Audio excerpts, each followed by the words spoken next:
Tonight's meal I'm cooking potato soup. It's starting to get fall and that time of year again, so chili and potato soup is a common thing to cook. We'll go ahead and get to it. Alright, and here it is. Not a whole lot to it. It's just a pretty simple soup here. Let me go ahead and go what's in it. It's it'll be 8 slices of bacon, 3 cloves of garlic. I've been eating this bowl for a while now. That's 3. There's left in there. 1 large onion and 2 stalks of celery, 2 carrots. There'll be 1 teaspoon of thyme, 4 cups. Well, it's supposed to be 4 cups of chicken broth, but I only had 3 1/4 chicken broth, so I put in 3/4 a cup of beef broth. I'm sure it'll be fine. Yeah, it'll be fine. 3 pounds of potatoes. These are really big potatoes. So the recipe calls for 5, but 5 potatoes added up to 3 pounds. But these 4 potatoes are 3 pounds. So 1 cup of half and half, 1/4 of a teaspoon of black pepper, and 3/4 of a teaspoon of salt. I use seasoned salt, that's why it's orange. But yeah, that's it. Pretty simple stuff. And the only thing I really have to cook up is the bacon, and the rest just gets chopped up and put in the crock pot, I think. Pretty sure that's the way it goes, but we'll see. So step 1 is cooking up the bacon, so we'll get to that. Alright, I have a first batch of bacon cooking right now. I'm going to cook it in 2 parts because I don't cook bacon very often, but I know you're not supposed to overlap them when they cook. And so I'm just going to let the first batch cook up, and then I'll cook up the second batch. But yeah, step 1 is pretty much cook up the bacon until it's crispy. This is 6 to 7 minutes a batch, of course. But that smells glorious. But yeah, I noticed that this bacon is not that great bacon. It's mostly just slabs of pork fat. Oh well. But that smells good. But anyway, yeah, that's pretty much the first part. It's just cooking out the bacon until it's crispy. So I'll let that cook. Alright, bacon cooked up and poured off most of the fat, and now I'm cooking the onions, the garlic, the celery, onions, and carrots all in one pan. I'll cook those up until they start turning soft. Cook says about 5 or 6 minutes. Hopefully it won't take more than that because I'm starting to run late for work. But yeah, that's cook that up for a bit.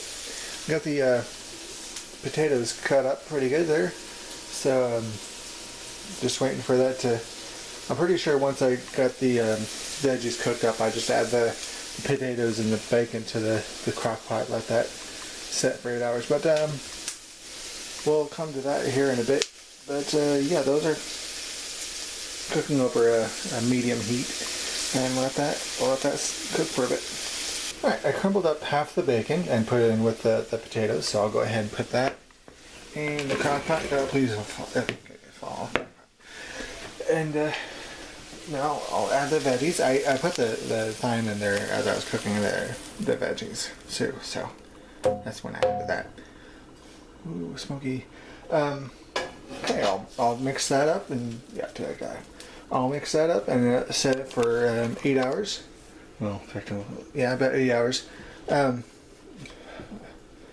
Still doesn't stir very well because those potatoes aren't cooked yet. But oh wait, I forgot to put the broth in. Put the broth in here. There you go. Dropped in the broth, and I'll stir that as best as I can, and then let it set on low for 8 hours. I could also set it on high for 4 hours if I needed to, but I'm about to go to work, so that'll do for low. So See that in a bit. Alright, now it's been cooking for about 8 hours or so. The next step calls to smash it up with a potato masher, but I don't have a potato masher. What I do have is a metal spoon. So I'm going to just mash it up for a while. I know that's not the same effect, I'm sure. Yeah, I'm going to mash it up as much as I can, but I don't think it's going to work very well. Anyway, always sometimes some more. Oh well, I'm wasting your time. Anyway, I'm sure it'd be a lot better with an actual potato masher. I kind of wish I need one. I think the next paycheck I'll pick one up. Anyway, backhammering on the action. I don't use it very often, but when I need it, I really need it. But anyway, the next step is to stir in the remaining half and half, and salt and pepper. So I'll just go ahead and stir that a bit. I figured the potatoes would be a lot softer than it is by now. Maybe I got the wrong potatoes. I don't know. Now that I got those stirred in and more or less meshed up, put it back on low for another 15 minutes. Alright, the last 15 minutes are up. So, here in the action. It says garnish the soup with the remaining bacon, but I'm going to be putting this in the freezer pack. So, I really hope this freezes up. I did a hamburger soup once, and it didn't work out that great. But anyway, I'll go ahead and add the remaining bacon in there. There you go. And get that stirred in. I gotta say, the hardest part of this, making this deal, is leaving that bacon to sit for 8 hours. Anyway. That's potato soup. It looks nasty on camera, but it looks and smells good in person. This is recorded on Sunday the 4th of October 2015. So I think that's it for now. So have a good night.